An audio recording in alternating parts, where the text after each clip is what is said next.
So without further ado, I bring to you my good buddies. She has won every freaking award. She's a performer, a comedian. She sings, she does impersonations. She was a producer at The View. She talks really fast, and I got her to slow down to join us. Angela LaGreca, ladies and gentlemen. Thank you. She said to me, don't mumble. Those were her notes. Don't mumble during the Zoom. This will be a mumble-free Zoom. You'll be like, Maureen, okay, I'm coming to the house. I'll call you later. What time is it? Do you know, do you know I did a commercial for Fast Talking once with John Machida, the fast talking guy? And you know what happened? He didn't want, well, I'll tell you, well, you want to introduce Jim and then I'll tell you the story. I would like to, but that's up to you, Angela. No. You're trying to control me. Jim David, he kills me. You are one of the drollest, driest, eye-rolling comics, and I double over with laughter when I watch you. Jim David, everybody. Hey. He was a consultant for Queer Eye for the Straight Guy. Can't wait to get to all of that. I didn't know that. Well, we're gonna. Oh, we'll and you were at the taping of my Comedy Central special in 2000. You remember that? Me? Yeah. Yes, but where were we? It was in Manhattan. It was at the Hudson Theater in Manhattan. Yes, I do remember. You gave me that was my Comedy Central special taping. And you gave me the best compliment I've ever gotten as a comedian. You said, that is, after I taped my special, you said, that is a guy who knows, a comic, who knows exactly who he is. I said that? Uh-huh. I am such an astute person. Yeah, and I didn't feel that way at all. I was just flying blind. I was just, whatever the hell, I was like, I'll try this, I'll try this, I'll try that. I didn't really know what I was doing, but evidently I fooled you. Well, you do know what you're doing because whatever overtook you knew what it was doing. All right, so part of the reason I want to get into the fun things that have happened in our career, but we all know this, whether you want to hear it or not, you guys, love the white guys, got 3 brothers, got a father, was married to one, and dating one, like white guys. We are in a business that, just the truth, there is a type of person that gets more rewarded than others. And it tends to be, if you look at any club lineup, it tends to be the white guy. And I know white guys are like, oh no, there's no room for me anymore because we have, you got to let in the chicks and you got to let in these other people. But when you come into comedy, you think you're going to be in a world of evolved, self-actualized creative people. You do? And you are. Well, I did. And some are. And then, but navigating your way through a business where you go in and you're told gash don't sell, and that's a 1920s slang for vagina, or called the C word by an MC, go, hey, I've got another C here to get on stage. You realize like you're not in Kansas anymore or New Jersey, like Hiawatha. So the reason I invited, for many reasons, Jim and Angela today is fantastic performers who happen to be gay. And Jim, you have talked very openly Side about... salad. Jim, I just want to hear the hurdles you've had to come through. You're a really brilliant comic who has had a lot of success. Comedy Central special, a million other things. Tell me what it was like, how it's been like, how it may continue to be like for you as a performer. When did you begin? What, set it up for us. I think I came out on stage in 1998, I believe. I think because I've been doing it since '86. So I seem to recall that I did it for 14 years without mentioning anything like that. Really? And one night I was just at the Comedy Cellar, and I was listening to all the guys talking about how they broke up with their girlfriends. And I thought, well, I'm in a better relationship than any of them. I've been with my husband for 32 years now. And I said, I want to be able to talk about that. And then I thought, well, what if somebody throws something at me?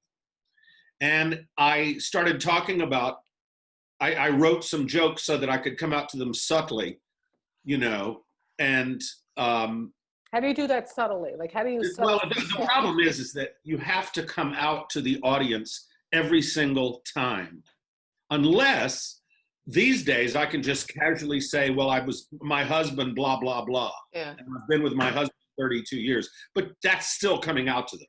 They assume you're straight unless they know better. Mm-hmm. But anyway, I came out and I thought the sky would fall. It didn't. The audience woke up. They were like, what? What did you say? because they hadn't heard it before. When I came out in that time, there were only about 4 of us. There was Kate Clinton, who was the first, and then there was Bob Smith, may he rest in peace. Yeah, may he rest in peace. He was the first out gay comedian to be on the Tonight Show, and he was the first one to have an HBO special. And then there were like Leah Delaria, I think, and then there was me. And now, I mean, the next generation of comedians, there's 1,000 gay comedians openly. I just worked with one of them who's 31 years old, and his whole generation is that whole generation of comedians where you mentioned white guys. I like white guys. But now it is, diversity is the thing. I mean, CBS just had a diversity showcase that all these young minority comedians were on. If you were a white guy, you couldn't get on that showcase. But see, and that's unfortunate too, not to have that, like to cut that out completely too. You know what I mean? Like, right. I get we've been cut out for so long, but I also think too, it should be everyone. I always say if you went to a zoo and it's only one animal, you're like, this is not a zoo. It's like right. Animals. But I mean, these things happen. Pigs. But these things happen. They happen naturally. Do you know what I mean? Mm-hmm. Nobody actually came in and said, "All right, we're going to go with this." Just evolved. Yes. You know what I mean? I this do just, know what you mean. evolved. But anyway, to answer your previous question, when I finally came out, it really helped me in some regards. I mean, when I came out, I talked about, I did gay material on my Comedy Central special, and I hadn't even planned to do it until the day of. No, I was like, I had to call my parents and I had to say, listen, would you be upset if I came out to the entire world on national television? And then my father said, well, you know what? Everybody I know is pretty much aware of the situation, and I don't care if the whole world knows. You go ahead and tell them, bud. That's what my father said. So Jim posts pictures and comments about your dad. And I get like, I'm actually getting choked up thinking about what a beautiful relationship you seem to have through the Facebook. With my parents, it's great. Yeah, I love watching I talk to them every day. They're 92 and 90. Yeah. God, love them. Yeah, and I told them they can't die this year because I can't give them a funeral. I said, you have to stick around. Okay, yeah. Hey, you guys, if you're watching right now, I'm talking to Jim David and Angela LaGreca. Please share. Click share if you're watching this on your feed. Just click share from my feed. Where the hell you're watching this? I don't know. On the .com. Share it. Encourage people to have watch parties. We really want to get people on board with Hanging with Langan. And shameless plug, these are free shows, but if you want to support, you can do so at Venmo at Mo Langan and at PayPal at molangan@gmail.com. So you know what, Angela, I want to talk to you. You tell a story, and we'll get back to what that was like to be out on the stage for yourself, as you talked about, Jim, but also the reaction among the other comics and how you dealt with that in the boys' world. Angela, now I want to hear your coming out story. I'm a bit familiar with it, but do tell.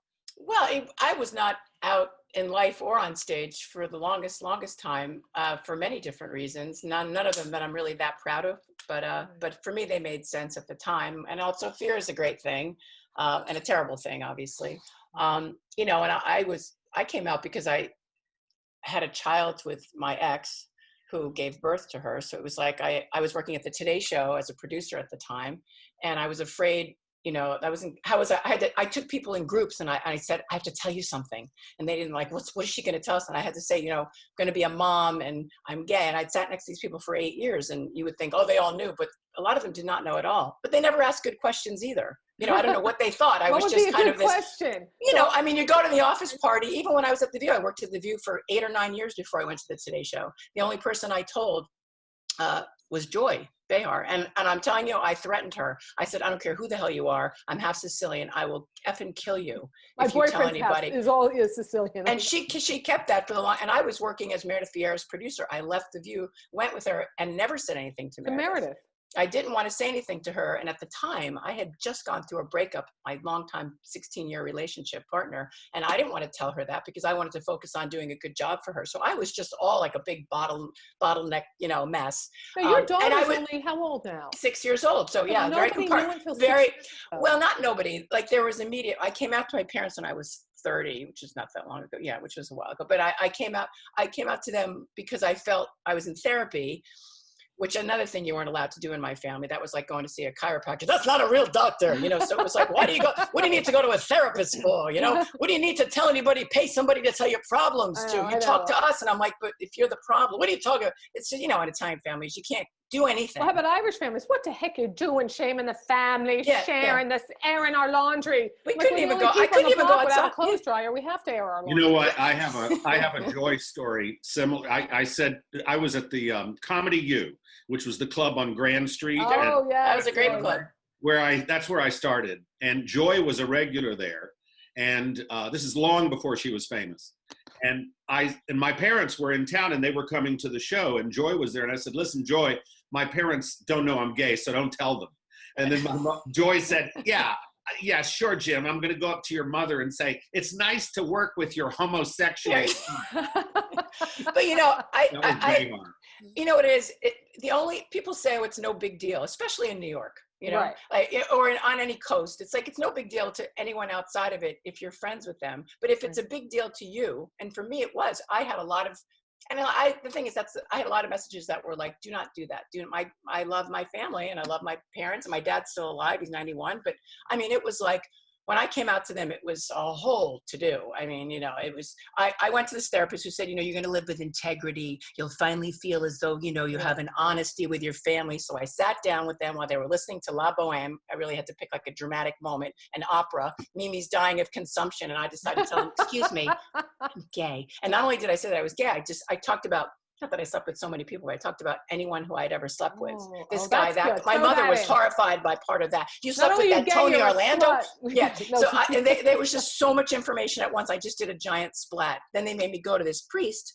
There's a seminar, a gay seminar, how'd it come out? A seminary in Yonkers. I grew up in Westchester, and they sent me to this priest, and I had to go talk to him. And then he had this whole, you know, how my parents went there and said what I was such a good student and all these things, and now this.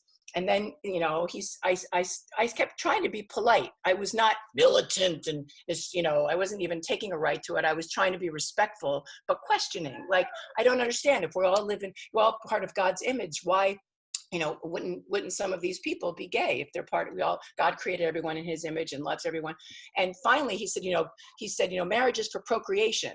And I said, well, what if people don't, you know, want to have children? Straight couples don't want to have children, or they can't. And then he said, you act as though it's, you know, that homosexuality is like a privilege or a mandate. And he finally said to me, and Jim, you'll appreciate this, I think, especially, well, Maureen's heard it already. He said, homosexuality is a grave misuse of one's genitals. No, it ain't. And I realized years later, like, Anthony Weiner is the grave misuse of one's genitals. Come on, give me a break. Right. No. So, you know, I went back. A grave misuse of one's genitals. Yeah, I couldn't make that up. And they handed me a pamphlet that said the pastoral care of homosexuals in the church, kind of like a look, don't touch, like when you go to an all-you-can-eat buffet, but you can just look, but you can't have any of the food or the dessert. And, I'm so lucky. I got none of that. Yeah, no, I was really pretty traumatized. My parents are church-going Christians and have been all their lives. I think they were. Like, I got none of that. They were. I mean, when they came out, when I came out to my parents, they were like, "Oh well, we kind of knew." And my father said, you know, when I told my dad, he said, "No kidding." And I said, well, why do you mean you knew? And he said, son, you're 33 years old. The only woman you've ever mentioned is Barbara Streisand. That was exactly. But so, it depends what families you grow up in, though. Like, you have a very supportive one. I grew up in a big Irish Catholic family, one of 6. And I was separated from my husband for 2 years before I told my family. I only told one sister because the judgment around it, I thought there'd be judgment. Like, what the heck is wrong with you? You know, bottle up your feelings. Don't tell anybody anyway. Ain't nobody's business. That would be my father from the Bronx. When I told my mother, she was like, why didn't you tell me? You held it in yourself. I'm like, because I don't know which side I'm going to get of which people. You know, you don't. Well, it's interesting you talk about. It's interesting you talk about the judgment. I mean, once I came out, I did not care what anyone thought. That's honestly did not give a. But that's so great. See, and that's one of the reasons why. That's one of the reasons why I would sit at the Comedy Cellar table and spar with all the other comics, and they would give it to me, all these anti-gay comments over and over again, and I would come right back at them with something else. And I said, look, I'm not the one who's going to grow up to be an alcoholic on his 3rd wife and his kids are going to hate him. you know, you know It's what I not a mean? And guarantee. that's why Colin Quinn cast me on Tough Crowd. Yeah. Colin Quinn, because I could handle it. And the only homophobia that I really experienced was on that show from some of those comics. They would say horrible things to me backstage. Yeah. Well, you know what, too, regarding that show, two things. Tough Crowd, for those of you who don't know, Colin Quinn, who I think is, I don't think he's like those other guys, but maybe he is. No, He had I a like show him. with these comics. We liked these are good guys, they're comics, but they would rip each other. They weren't going after material or highbrow intellect. They were going for the base bottom line. So I remember I could hold my own on that. I knew I could. I wasn't on it. I have three brothers, and believe me, I can say, shut up, sit down, I got this. But the booker at the time, Jeff Singer, was like, you're so sweet. I don't know if you'll be able to handle this. You're so sweet. I'm like, do you know me? I'm a nice person, but whoever says she's so sweet, as if I'm a delicate. Well, yeah, that's part of being female and part of what you're doing. But for me, it was different. And then Jim, in a way, because obviously, well, I started as a singer really, and then started to combine comedy later. So being a singer, it would be like, I remember people would go like, what are you doing comedy for? You got nice legs. Go put a dress on and sing. First you would get that.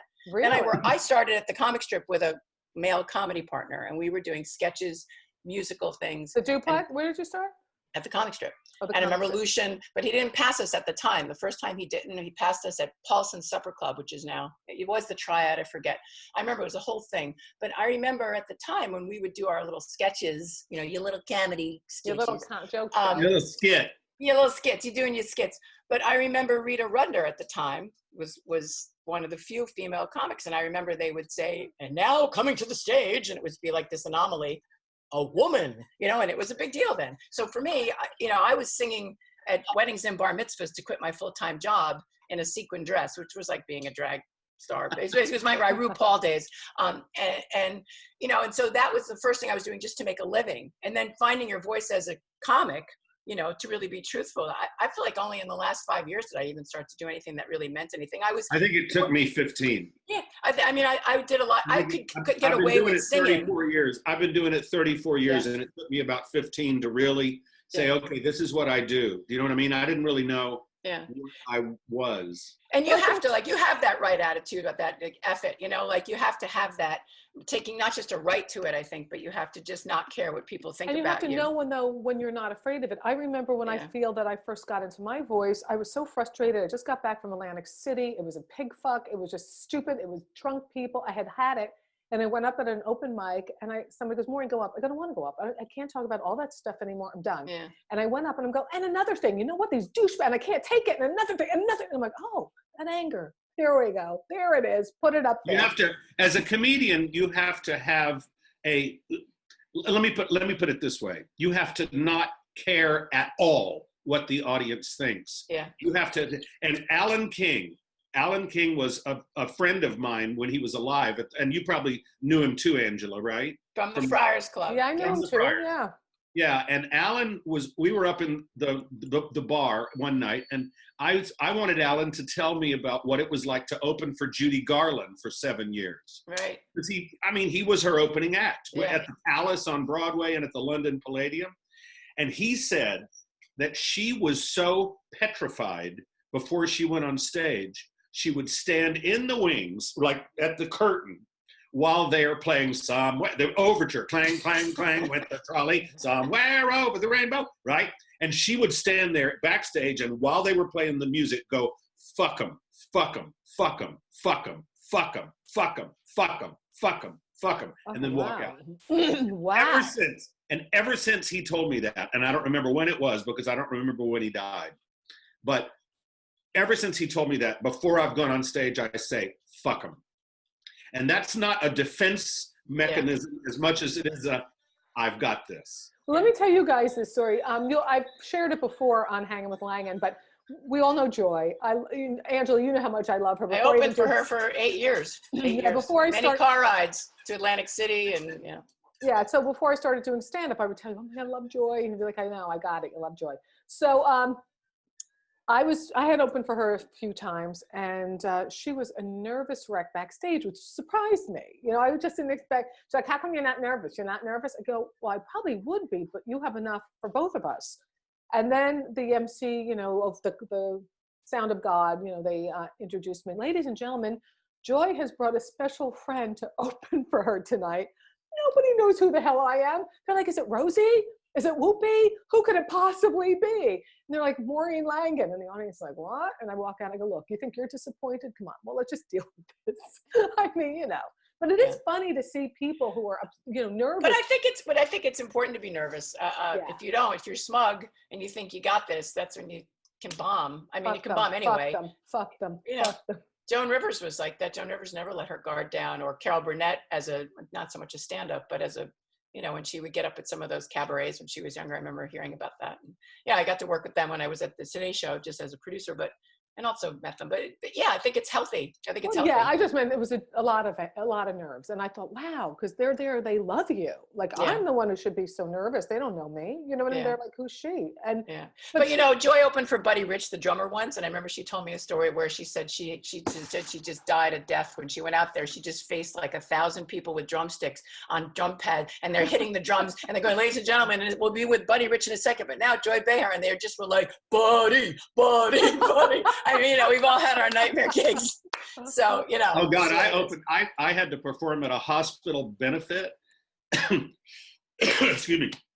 I performed at a hospital benefit, and I had to follow a quadriplegic who's saying you'll never walk alone. Oh God. No. I did that. The Crohn's and Colitis Foundation. I had to follow this woman who was talking about it was crying hysterically. Ladies and gentlemen, now the music and comedy of Angela LaGreca. And you're like, really?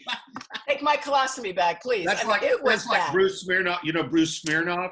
Yeah. He performed at a United Jewish Appeal benefit, and he followed one of those black and white movies about Auschwitz where they're dumping the bodies in the ditches.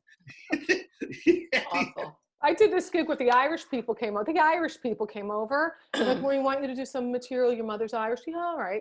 And then they do this film about all the Irish kids with the cleft palates and no teeth and roofs of their mouths. I'm like, it does. They're freaking kidding me. I performed at this gay. The biggest bomb I've ever had in my career, I think, was I was the headliner of this benefit for Equal Rights Washington in Seattle. They flew me and Dan out there first class. I had a big thing in the program. It was like a big deal. This woman got up as part of the program and showed a short film about how she lost her wife in a fire in the house. It's not funny, but these are the things we deal with. It was a plea for marriage equality because she lost everything, and she didn't get any of the wife's estate, and the family came in and took it over. Did she get the ashes? Huh? Did she get the ashes? It was I don't know, but it was a horrible, horrible thing. And then, how did you deal with it, though? What did you do? Just get the check. Just get the check. You got to get the check first. That's why people get the check first. I just got through it. But they didn't like me at all. The audience was not having me. And also I did a thing where I did an Indian voice, like, welcome aboard, something like that. And there were a bunch of Indians in the audience, and they got mad at me. Yeah. And then You couldn't win. I couldn't win. And it was the most PC audience at the time that I had ever had. And they just were like, I just wanted to, it was like, you could feel the reaction was like, ha. It's not great. That's a bad feeling. That's a way bad feeling. My guests, Angela LaGreca and Jim David, two fantastic performers. They have something in common. They both love Cher. They both love Cher, big time. I didn't know you liked her. Fan. I like her. Oh, come on. Well, you like to imitate her, I think. Well, who wouldn't? Whoa. I'm not a very good impressionist. Angela's a much better impressionist than I am. I can only do one impression. Who? What? Obi-Wan. No, that's a name I haven't heard in a long time. But wait a minute. I actually once did, with Cher, you posted something recently on the Facebook. I found it on YouTube. I couldn't believe my eyes. Cher was, Cher was this clip of Cher. I've done that. All the parts in West Side Story. And she was the male characters too. She was the male. There were 4 of her on the screen dressed as a guy. When you're a jet all the way from your first cigarette. Whoa! I mean, it was like, tonight. It was like the most beautiful sound I ever heard. I want to see Jim do some of the parts because he doesn't imitate much. Then we'll get to Angela. Go ahead, Jim. Do some of the parts. when you're a jet little man, you're a king. You know, the drawing the line, so keep your nose in. The way she does, well, hanging aside. Whoa! She did all the parts. But did you ever hear, one time I did a show at 88, and Matt Berman, who was doing the lights and sound, he's so talented, and he worked with Liza Minnelli. But at the time, he used to play the pre-show music, and he used to play Cher singing Gershwin. Did you ever hear that album? Someday it'll come along, the man I love. Whoa! It's hilarious, every bit of it. So good. It's like when Streisand did Classical Barbara. Remember when she did Classical Barbara and she was singing these French songs?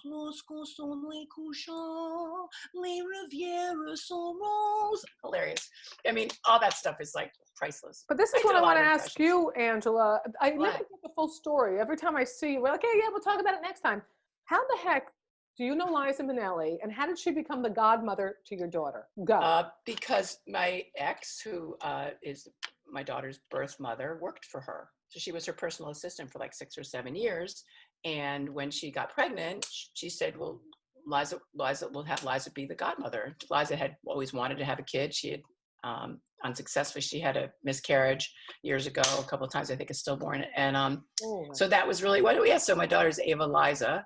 And the funniest thing is that, you know, two completely lapsed Catholics, 2 lesbian Catholics, had our daughter baptized in the Catholic Church. People said it couldn't be done. But if you tell any priest, Liza Minnelli is going to be at the service, it was like 5, 6, 7, 8. I mean, it was immediately no problem. You know, I gave a little money on the side, and it was fine. And yeah, so I have the certificate somewhere, and that's really pretty much it. Yeah.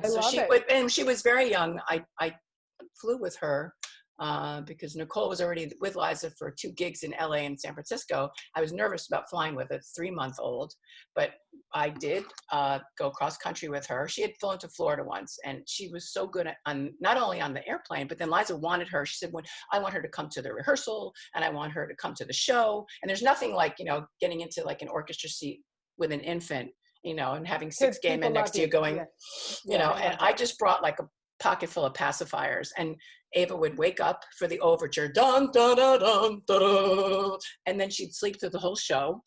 And then at the end, she'd wake up. She was like on cabaret hours time, and she had her own. Yeah, she had her. Oh yeah, she went to the rehersals, and she had her own dressing room. Ava. Did Liza go to the church for the baptismal and hold her over the? Oh yeah, wow. I have the pictures. Yeah. Where? What church? Where was this? It was in Queens. We couldn't get Liza Minnelli went to Queens to baptize. Yes, she did. Oh, the priests were very excited. It's wonderful. It's wonderful. It's fun. Was her husband every guest there? No, he wasn't. They weren't married. Her husband. She used to say that to me. She'd say, I thought I talk fast, but you talk faster than anybody I've ever heard. No, I do. But do you still see her? Does Ava see her? No, she's in California now. And, you know, I don't know really, I don't know. I don't think she's performing. I think she did something at the, what's that big thing that they built in the West Side? I think she was at something for that. I'm on a 70-second delay. I can't think of what it was. I'm going to do a commercial break now because this is my livelihood these days. If you folks are liking Hanging with Langan, want to tell you tomorrow, Tom Cotter will be joining us. And on Wednesday, Vic DiPotetto, he's out of his mind. I've known the guy since— I love that video he does about Trump. It's great. He does so many rage-filled videos. You got to start with the bread and milk one. He was doing comedy for 30 years, and then he did a rage-filled video, and everybody knows him. Much deserved. Tom Cotter, great friend of ours, first comic to go to the finals in America's Got Talent. So if you want to support, if you like what you're seeing, I'm bringing you these shows every day. I'm bringing you great performers, great people who I feel so honored take the time to do this. I do sell shirts on my website called Don't Make Me Hate You. They're really great gifts for people that you don't want them to make you hate them. And again, if you want to make a donation to Venmo at Molangan or PayPal molangan@gmail.com, not necessary, but always appreciated. All right, so you guys, once you out yourself as a lesbian only 5 or 6 years ago, Angela, and Jim, you had literally the balls to go on stage in 1998, right? And just say, hell, fuck them, this is who I am. Did anything change for you? And tell me how it changed in a positive way and maybe not so positive, Jim? In a positive way, I got gigs that I normally would not have gotten before. Mm-hmm. There were a lot of gigs for gay audiences. I started working on gay cruises, which I still do to this day. Fun, right? For the same company. Met enormous amounts of people that way, and broadened my fan base in a huge, huge way. And I got in the Montreal Comedy Festival on the gay show. It's interesting. Montreal, I don't know if they still do it, but Montreal, for the people watching who don't know what Montreal is, it's the Just for Laughs in Montreal, which is the #1 comedy festival in the world. Huge, yeah. And they do it every year in several cities now. And at the time, when I first started going to Montreal in like 2002 or something, yeah, they had women's comedy night, gay comedy night, Black comedy night, Jewish comedy night, Latino comedy night, and then they had a bunch of white guys talking about how they broke up with their girlfriends, and that was called comedy night. But anyway, Bruce Hills, who was the head of the festival, he said, "I'm glad you came out because now I can book you." Right. And I was like, "You couldn't book me before?" And he said, "No, I didn't know where to put you." And I said, "Well, you could have just put me with comedians. How about that?" Yeah. But anyway, once I started doing their queer comics show, and then they put me on the galas and they did other things, and then eventually they had me headline. I went there like 4 times. But those are the positive things. The negative things is a lot of clubs wouldn't book me anymore. Honestly. A good many. Oh yeah. Yes, they would not. They said, "Well, why should we?" And because their audiences were all straight. And all of a sudden, they didn't know that I was gay until I told them from the stage. And some you don't do all material about being gay at all. No. But I mean, even the mention of it was too much for some people. But see, this is the thing I'm telling you about. When you only give people one type of comedy, you're going to get one type of person in the audience. Right. And when you give people more from which to choose, you're going to get a wider range in audiences. But if that's their audience, that's what their audience they want. Yeah. Well, I think they're seeing the value these days in expanding. Well, we'll see how that happens. Well, but no, I was at Helium Comedy Club in Philadelphia, and I was talking to this couple up front, and I said, "Oh, I've been with my partner for 15." They said that we've been together 15 years, and I said, "Oh, I've been with my partner for 15 years too. I met him, 15 years ago." Immediately, when I said I met him, some guy out of the darkness says, "Hey, is this a gay bar?" I said, "What?" He said, "Is this a gay bar?" And I said, "No. If you want to go to a gay bar, go outside, turn left, and go down the street, and there's a club called the Mansion. And it's like one flight up, and you can see the neon sign that says the Mansion." And then he says, "Oh yeah? Well, if this isn't a gay bar, would you keep would you quit pushing your gayness all over me?" And then I said, "Oh, I didn't intend to ram it down your throat." Oh. And then when I said that, the whole audience was uproarious, and they were all on my side, right? Of course, yeah. And that guy got picked up by the security and thrown out of the club. And the guy said, "What the fuck is this? There's a faggot on the stage." Yeah. And so I had numerous reactions like that, where people were like, "How dare you?" Do you know what I mean? Yeah. Because this was not, there was no Anderson Cooper or, at the time, there was only Ellen, and she was off the air. But you talked about how you first started doing material subtly. I'm curious, what were some of the first type of bits you did to out yourself as gay on stage? Well, I said, "I've been with my partner for 15 years. And then I said, "I don't really know what to call him. If I call him my partner, it sounds like we're a law firm. Yeah, or if I pizza call him parlor. my companion, it sounds like one of us is a dog. And if I call him my boyfriend, it sounds like we sit at home and watch Buffy the Vampire Slayer," which is a really good show. And I did it like that. You know what I mean? I would sort of say a bit, I just did it. Now I do it in a different way because marriage equality is legal. And like I'll say, like if I'm doing an audience like in Vegas or Atlantic, for a big, primarily straight crowd, they all are. And I say, well, those of you who are old enough will remember that the whole marriage equality for gay people issue took exactly the same trajectory as interracial marriage back in the 60s. A lot of people didn't want that at the time. Yeah. I mean, my mother said to me, "Don't you marry a black girl." And I said, "Newsflash, I'm not going to marry a girl." Yeah. There's really a wheel of prejudice. It's more of a ladder, but I will do that kind of thing.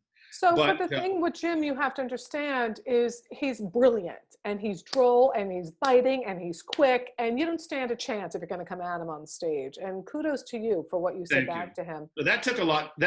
I was really thrown at first. When, Yeah. you know what I mean? I was like, Yeah. I remember the first time somebody really heckled me. It was at Dangerfields.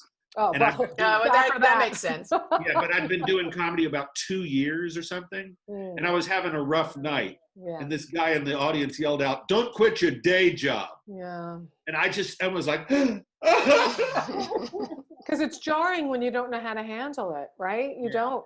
I had a guy try to take off his pants. I was in Rascals in Ocean Township, New Jersey. And he couldn't handle that there was a woman right up front. He was sitting up front. He couldn't handle there's a woman on the stage. He's yelling this sexist stuff out. And finally, this is kind of a hack thing where you try to put them in their place. I was fairly new. And I'm like, you know what? It's always the guy with the littlest dick who shouts the loudest. Oh, you want to see my dick? And he gets up and he starts to undo his pants because he was loaded. And the security guards, because some comedy clubs don't have your back, the security guard, bam, out, mister. Well, that, the words. That's been a long time thing where people feel like if you're a woman and you're doing comedy, that's not your place. I think it still exists to a degree. I mean, and there's so many more women, and obviously gay people and all kinds of, now it's more ethnic, but don't you think, Maureen, there's still that? There's still that thing. If you look at, you still get that thing when at the Borgata. I love working the Borgata in Atlantic City. Come on. And when women say it, especially, I don't normally like female comics. And I go, please don't. You don't know enough to even, please don't. I can't. But I used to do a lot of warm-up stuff at The View, but the first job I had was at the, Rolanda Watts had her own talk show, The Rolanda Show.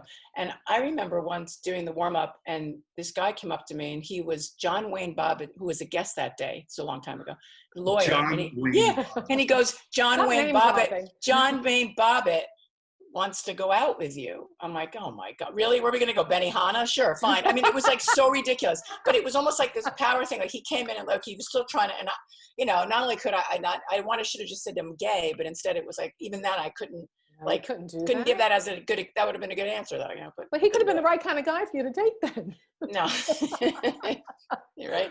But I asked Jim, and I want to know from you as well, Angela, when you finally came out only 6 years ago, such a good mother, by the way.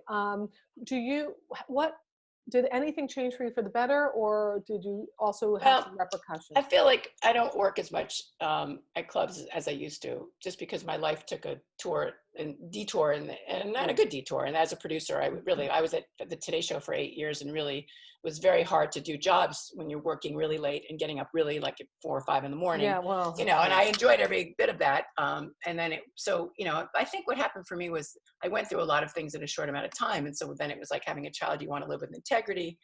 Then I was divorced a year and a half later. Like, here, you come out to your parents and then, and when you're younger, and then you say, this is what's happening, and you think it's all going to go in order, and life doesn't care if you're gay or not gay, or if you're out or not out. It's just going to take its turns.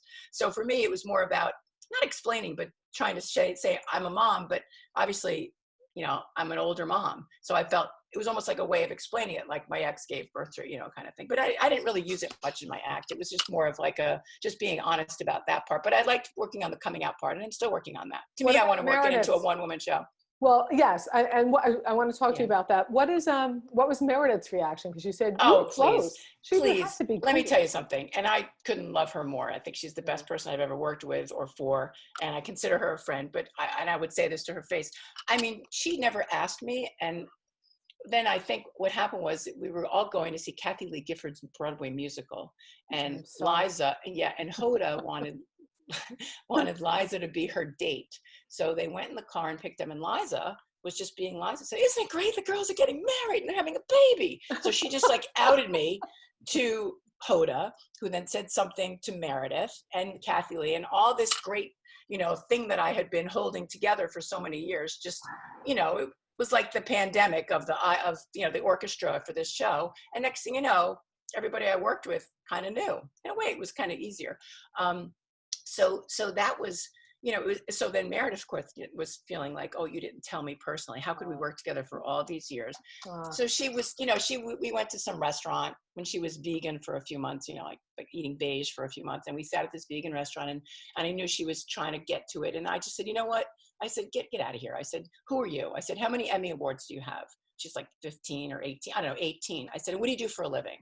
And she was looking at me, and I said, you ask questions. I said, you never asked a good question. And I put her totally, that was my way. That's our relationship, though, you have to understand, because I said, I did you a favor. I said, because when I came over to the Today Show, I had just gone through a big breakup, and I spared you because I didn't want it to be about me. And that is the truth. I just buried it and just worked. And so, you know, and also when you tell somebody, at least when I tell someone, I'm so invested then all of a sudden I want them to care. And I didn't want to have that relationship with somebody I worked for necessarily. So in some ways I didn't give her the benefit of it, because, you know, and I talk so much and I want to be needy. And so, you know, so it was like, so I made it like I did the right thing and spared you. Now, of course, we're friends and we talk all the time, but at the time it felt like the thing I needed to keep. Again, I'm so compartmentalized that I'm good at that. I felt like doing the job. You're coming together. It sounds like you're bringing all the parts of yourself together. Well, you get old enough. It's like, you know, how many more years are you going to put up with this bullshit? These things take time. I'm still working on myself all the time. I mean, this isolation that we've been through for the last 6 weeks has been an enormous challenge for me. You know, it's just been very, very, very, very difficult. Because I like to hang out at home, but not at gunpoint. Not to be forced to, exactly.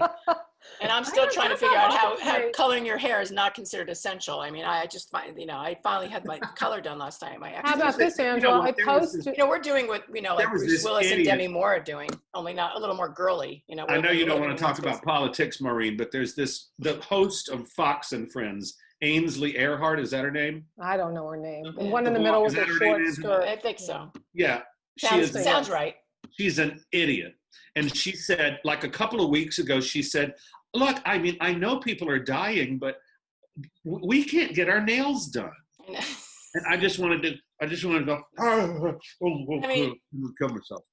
The only way I cope is I cook my way through it, because that gives me something to focus on. I'm making vegan Swedish meatballs tonight. Yeah, good. Call Meredith. Maybe she'll enjoy that. I posted on the .com on my Facebook page on the .com. And by the way, you guys go over to join the group page, Hangin' with Langan. I'm trying to merge the shows over there. Once I learn that, it could be 3 years, but just join Hangin' with Langan. Actually, I'm doing a watch party there as well as on the timeline. I posted, I've never colored my own hair. I said, anybody help? Anybody tell me what to do? Anything? And some guy posts a comic, goes, you know, you women, and you call yourselves feminists, and you want the right to vote, and you want to be politicians. I'm like, I could still want my hair to look good when I go into the fucking voting booth, you asshole. Sorry, got angry there. It's about feeling good. Look, it's hard to complain. You have to let rip. I mean, you know, everybody's dealing on their own level. I mean, I think that we're not, God bless the people on those front lines in those hospitals. I mean, that's really what it's about. You know, I mean, you think about it. But, you know, the rest of us are still, everybody has different levels of patience and acceptance. You know, acceptance is the biggest thing. Yeah, it's very hard. Listen, I got a brother working at Kings County Hospital. On my good days during this, you know, I consider myself to be a pretty relaxed, mellow person. Yeah. But this has tested the limit. Yeah. It's tested everybody's limit. Yeah. And I gotta tell you, on my good days, I accept what's going on. Right. I make a nice dinner. It's like a bad dream, though. But yeah. I don't know. I isolate a lot, and I realize that part of this has not been so hard on me because I realize how much I do isolate. And that's been a lesson to me to connect more when this is over, because I love on stage, or if I see people, you know, I'm friendly and I love connecting and chatting. Then I just can be alone by myself 24/7 when I'm not on stage. So this has given me an opportunity to create the show, all of that. And I will be more connected. I will accept Corey Kahaney's invites for lunch and a drink. She's become a good friend and very supportive, always has been, but I'm letting it in more. The thing is, I'm worried about after here. That's where my anxiety is. Where will we make our living after here? The clubs count on, particularly, we all work in the East Coast, we all live there.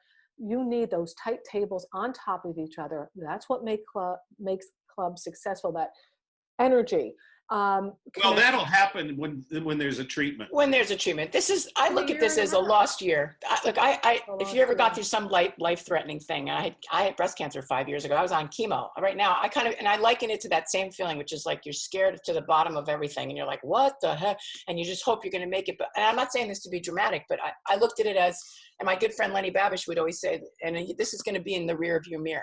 And I remember keeping that image in my head, because I figured, how am I going to get, and it really was true. And then one day, and I remember my doctor said, a year from your, treatment and everything, you're going to feel, because you start to accept a level, you start to accept like, we're staying in like this. And we're forgetting what the sunlight is like and all the other, and the social interaction or whatever it is. And you're starting this new normal, doesn't feel normal at all. But the point is, it's like a lost year, not that any day is a waste, but it's almost like we got to be patient and ride this out. It is not going to be forever. It will be a new normal. I do believe that, look, we've gone through other pandemics. We just happen to hit it in our lifetime. And I think that when they come up with stuff, we'll be better prepared. But it will be a different world and maybe a better one. Who knows? I mean, maybe not. Maybe it's well, you know what? One reason to be hopeful is you see how fast the earth is healing itself. Isn't that something? Isn't that great? Astonishing. I mean, it's like they show a picture of Mumbai, and it's polluted and smoky and horrible, and then they show another picture of the same image now, and it's crystal clear.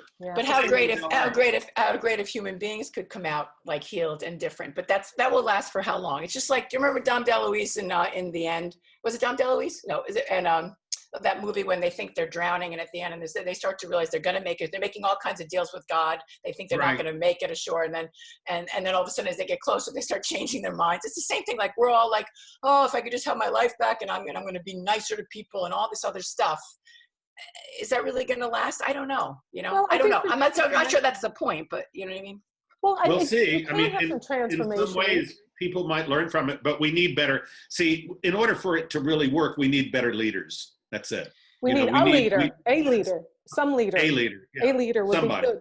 But how do you look at that sky? We need an inspiring leader. We need an inspiring leader who can put all that stuff together and doesn't just pull everything out of his ass. You know what I mean? Because that's all Trump does. He just pulls stuff out of his ass. My hope is when you look at this environment, you realize I've had discussions with people. I don't even care. I'm not a scientist, but basic things like global warming. I go, have you been in a car, the greenhouse effect, basic science class in high school? If that heat gets trapped, it can't escape a car. So if you have shit in the sky, it's holding the crap down and warming everything. I don't know. I don't need a degree. And people who haven't finished high school, they're telling me it's bogus. I'm like, now look at the sky now. Look at nature, like you said, healing. There's something to that, my friends, and we can learn a lesson from all of that. Jim, I did not get to ask you this. You were a consultant on Queer Eye for the Straight Guy. On one episode. Do tell. I just want to hear what that was like. It was the episode where Kevin Downey Jr. was the contestant that they were remaking. Tell him that's a comic, Kevin Downey Jr. Kevin Downey Jr. If you knew is a comedian. Like, you would evidently, his personal life was a shambles. His skill at cleaning up was just awful. His room was a mess. Just everything about it. And then they brought him into Caroline's and said, we have a comedian mentor for you. And it was me. And they called me in because they just asked me to do it. And I said, okay. And I actually mentored Kevin with his comedy act. And I said to Kevin before, I said, listen, I have to say something. So what should I say to you? I said, what should I say? Because I'm not gonna tell Kevin how to do his act. You know what I mean? I'm not gonna do that. But he said, well, why don't you just tell me people have told me I need to be more myself on stage. So why don't you tell me that? So that's what I told him. That's exactly what I told him. I said, I want to see more Kevin. I came on very sage. More Kevin. Yeah, I came on very sage in the episode. It was just ridiculous. Oh, it was fun. All of those shows are so rehearsed and so of course. You rarely get us. I mean, you're making the stuff up as you're saying, but they edit it all out. You know what I mean? They only keep in what they have planned for you to say, and like on the Apprentice. I mean, all of that exchange was not real, and it's all on The Bachelor or on Survivor. I hate all those shows. all of, huh? It's I all never- it's ridiculous. It's all edited. None of them. It's all, none and of it's them also are- produced. I think a lot of I it's mean, really I produced. did a joke for that. where I said, reality is not a bunch of gorgeous people on an island. Reality is a couple of rednecks arguing over paint chips at the Home Depot. Yeah. Fair. That's a reality show. Yeah. You know, Angela, you have spoken about wanting to put together your one-person show, and Everybody got though. to- I know. No, I got to work with you. You know, when I was doing the "Don't Make Me Hate You" show. By the way, "Don't Make Me Hate You" T-shirts, product placement on my website, maureenlangman.com. I love these.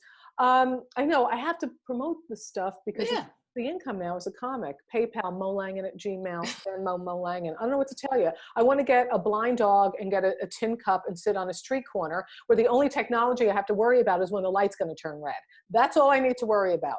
But Angela, you've talked about wanting to do your own one-person show, and having worked with you on my show, Don't Make Me Hate You, I got to see what you were working on. I think it would be a fantastic, honest, poignant, funny show, all of it. Yeah, you know, I go through pockets of, like anything, and Jim, you know this, and Maureen, you know this, like you need to put a lot of energy into whatever you're doing, you know, and, you know, just being a performer, a comedian, whatever it is, you know, is its own full-time job. And in a lot of ways, and this is not an excuse, but, you know, I do different things. It's like full-on mom, then full-on producing, then working. And, you know, it's, in some ways, I think it's distracting and fractured, but I think under it, you just have to make the time and room for it. You have to get up extra early. Sometimes I do that, and work on your own stuff. You know, I tend to like to not work on stuff that's for me, even though I know that's where my heart is. Sometimes I have to get that out. And so I just run a circle for a bit. And then eventually it does come out. Stuff I used to write, I used to really believe in pre-visualizing when I wanted to work certain clubs or certain venues. I want to work here, there. And I would see those things would happen sometimes. And I stopped doing that. And I kind of think getting back to that, I started to just do that recently. I want to interview this person. I work out at a public access TV station in East Hampton where I have a house. I haven't been out there, but I've been working remotely. And I say, like, I just make up a list and I say, I want to interview these people. And then I kind of make that happen. And I think just taking that time in a very busy world, we're forced now, right, to look at ourselves. Whether it's I'm cooking this meal, I'm going to make the best, you know, best meatloaf I've ever made. And whatever it is, I'm trying to do it fully. Where before I'd like to spin and run around and then come back to center. And I think now it's more like, all right, get it done. Next, get it done. So I think it's about, I guess to answer your question, you know, and as we get older, what do you want to do with this precious life? That question that Mary Oliver, like this one, what are you going to do? You know, everyone's stuck now. What are you going to do? Is it going to be about getting your hair colored, or are you going to leave some imprint for humanity? Or what do you want to do? What is it? And if you haven't done it, you should try to do it. I mean, this sounds so kumbaya, but I do think that way. I've always hit a brick wall when that happens, because there's been, you know, I travel so much with comedy. You know, I'm gone for like 25, 30 weeks every year. And how long? About 25 to 30 weeks a year on the road. Oh gosh, that's a lot. That's a lot. And then in the last several years, I'm like, you know what? I don't want to do this anymore. I want to stay in New York. And then Dan, my husband, is like, well, what do you want to do? And I'm like, oh no. I know. Yeah. And also putting pressure on yourself. What I want to do is sort of out of my, it's probably not going to happen. What I really want to. Oh, visualize it. What is it? Well, I would love to go back and be in a Broadway show again. I mean, what I did. Were you in? Do it. I did one, and Which one did you do?